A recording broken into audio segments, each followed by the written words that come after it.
Chapter 33. Let Reuben live and not die, and let not his men be few.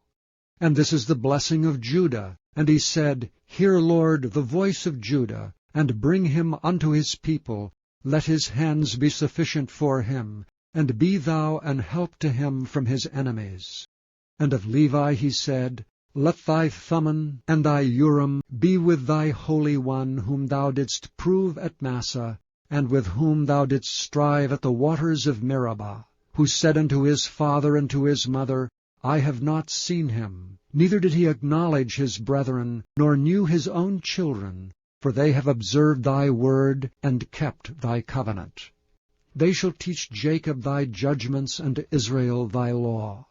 They shall put incense before thee, and whole burnt sacrifice upon thine altar. Bless, Lord, his substance, and accept the work of his hands. Smite through the loins of them that rise up against him, and of them that hate him, that they rise not again. And of Benjamin he said, The beloved of the Lord shall dwell in safety by him, and the Lord shall cover him all the day long, and he shall dwell between his shoulders. And of Joseph he said, Blessed of the Lord be his land, for the precious things of heaven, for the dew, and for the deep that coucheth beneath, and for the precious fruits brought forth by the sun, and for the precious things put forth by the moon, and for the chief things of the ancient mountains, and for the precious things of the lasting hills, and for the precious things of the earth and fullness thereof, and for the good will of him that dwelt in the bush. Let the blessing come upon the head of Joseph, and upon the top of the head of him that was separated from his brethren. His glory is like the firstling of his bullock, and his horns are like the horns of unicorns.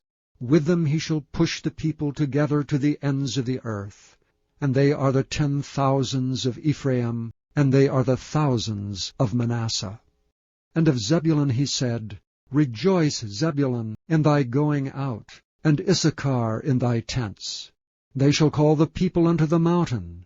There they shall offer sacrifices of righteousness, for they shall suck of the abundance of the seas, and of treasures hid in the sand.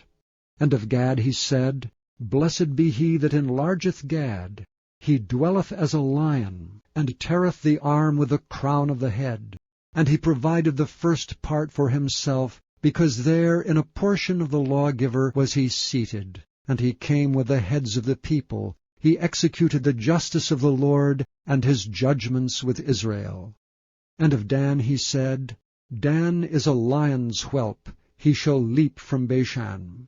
And of Naphtali he said, O Naphtali, satisfied with favor, and full with the blessing of the Lord, possess thou the west and the south.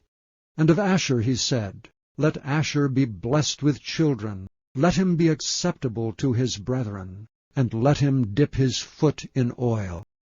Thy shoes shall be iron and brass, and as thy days, so shall thy strength be.